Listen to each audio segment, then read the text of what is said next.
আজকে আমি আপনাদের মাঝে শেয়ার করব আমার খুবই পছন্দের লাউর বিচির ভর্তা। শুরুতে লাউর বিচিগুলোকে ভালো করে ধুয়ে কাঁচামরিচ সাথে দিয়ে লবণ দিয়ে ভালো করে টেলে নিচ্ছি। এখন আমি পাটায় মিহি করে বেটে নিব। আপনারা চাইলে ব্লেন্ডারও ব্লেন্ড করে নিতে পারবেন। তবে আমার কাছে মনে হয় কি জানেন, পাটায় বেটে ভর্তা করলে ওই ভর্তার স্বাদ দ্বিগুণ বেড়ে যায়। হয়তোবা বাটতে একটু কষ্ট লাগে, তাতেও কিন্তু আমার কোনো কিছু যায় আসে না, কারণ আমি একটা ভর্তা পাগল মানুষ। যেভাবে বানাইলে ভর্তাটা খেতে বেশি মজা লাগবে আমি ঠিক সেইভাবেই বানানোর চেষ্টা করি।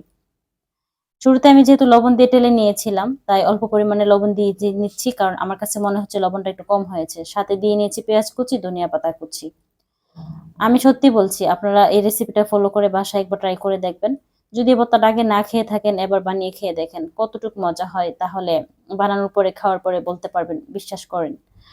এখন হচ্ছে আমি বেটে নিয়েছি সবকিছু দিয়ে ভালো করে আরেকবার। এরপর যে বাটিতে তুলে রেখে দিব।